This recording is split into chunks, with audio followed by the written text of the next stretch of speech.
এই জন্য একটা ইন্ডিপেন্ডেন্ট পুলিশ কমিশন চালাতে হবে না, তারা আবার জনগণের বন্ধু হিসেবে মতো কাজ করতে হবে। পুলিশকে রাজনৈতিক প্রভাবমুক্ত করার কথা বারবার বলা হচ্ছে, জি। কিন্তু আমরা যদি নিয়োগ বদলি কিংবা পদোন্নতির বিষয়গুলো আনি, সেগুলো আসলে রাজনৈতিক ছায়ামুক্ত হচ্ছে কি?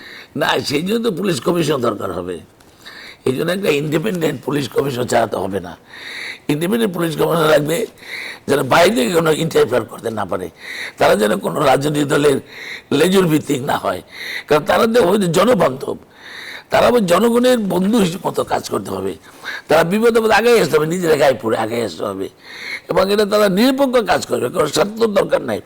এটা তাদেরকে দুর্নীতিমুক্ত করতে হবে। এবং আপনি যেটা বলেন আপনার যে তারা এই যে 18 ঘন্টা কাজ করে 15 ঘন্টা কাজ করে, এরপর তারা যখন বেড়াকে যায়, এদেরকে সুন্দরভাবে গোসল করতে না পারে, সুন্দরভাবে রেস্ট নিতে না পারে, তো এইটা দেখতে হবে। আবাসন যে পুলিশ আসলে মানবিক সেবা দেওয়ার কথা, তারাই মানবেতর জীবন যাপন মানবত জীবনটা সে কিভাবে দেবে, এইটা সরকারকে লক্ষ্য রাখতে হবে। অন্যদের সাথে তুলনা করলে হবে না, কারণ এই পুলিশ যদি অন্য একটা সার্ভিস আপনি তুলনা নেন তাহলে হবে না। এটাকে ভিন্নভাবে দেখতে হবে এবং এটা সব কিছু ভিন্ন করতে হবে, যেটা নিজেরা ইনসেন্টিভ পায়, নিজেরা মনে করে যে না আমরা গর্বিত, আমরা দেশ সেবায়, এবং তাদেরকেও নীলম হইতে হবে, তাদের দুর্নীতিমুক্ত হতে হবে, তারাও বায়াস তাদের ছেড়ে দিতে হবে, তারাও নির্মুখভাবে কাজ করতে হবে জনগণের জন্য শুধু।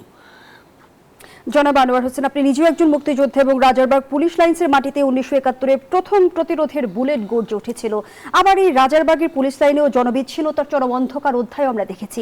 যদি একটু জানতে চাই, 1861 সালের ব্রিটিশ আইন থেকে শুরু করে 24-এর গণ অভ্যুত্থান, আমাদের বাহিনীকে সব মিলিয়ে যদি বলি যে পরিবর্তনের গুরুত্বপূর্ণ সন্ধিক্ষণে দাঁড়িয়ে?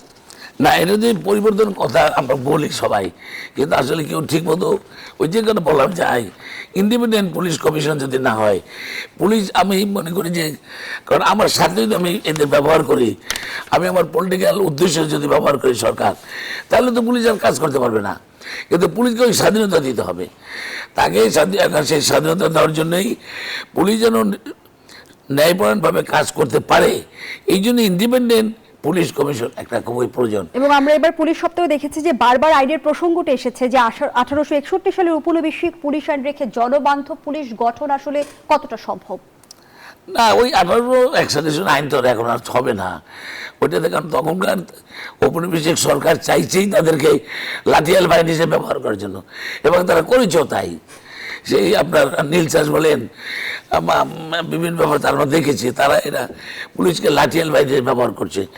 তো এইটাকে চেঞ্জ করতে হবে, এবং চেঞ্জের জন্য বহুবার সময় উদ্যোগ নেওয়া হয়েছে, কিন্তু সেটা আসলে বাস্তবায়ন হয় নাই।